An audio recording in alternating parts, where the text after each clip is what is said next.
So, yan sila mga kabakyard, oh. Deliver ng ating supplier.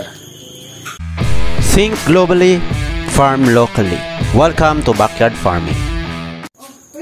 Magandang gabi mga kabakyard. So, dumating na rin ang second batch ko na pugo.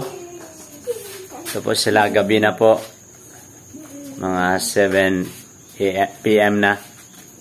So, ito na po sila, no? Dumating sila, 100 heads na quail. So, lalagay natin sila dito. So, meron pa akong mga ikakal dito.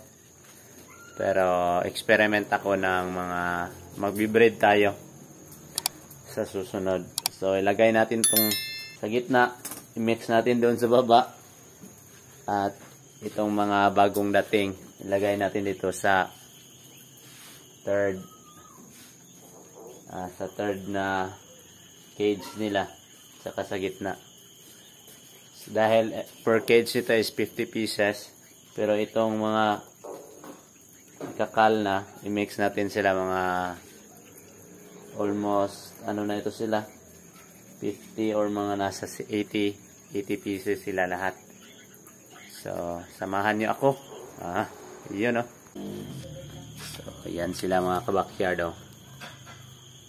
Deliver ng ating supplier. Pakita ko sa inyo yung supplier natin sa Facebook, no? Tupi Quail Farm. He's a good guy. Sir, pa-shout out naman dyan, sir. Baka naman, sir. Quail Tupi.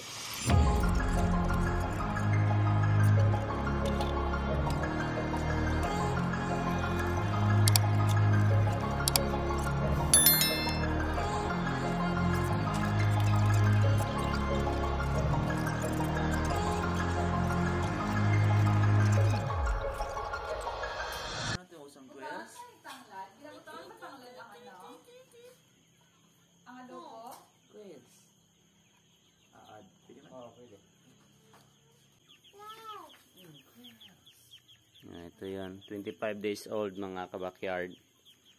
25 days old. So, ilagay natin dito yung 50.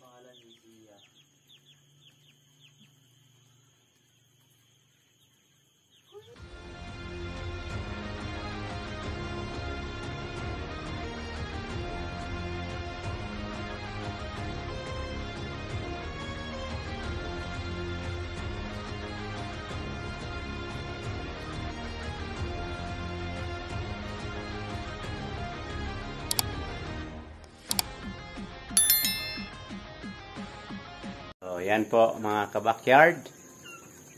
Na-plaster ko na po, no? Itong ating bagong received na 25 days old na quails. So, update ko po kayo. Ang ginawa po natin ay pinakain agad ng Integra 1000. Ang kain nila, no? And then, pinainom ko sila ng aking fermented ginger at saka fermented ahos. Sa isang galon, isang takip noon. So, yun yung pinainom ko sa kanila ngayon. So, yan po and see you po next time and God bless.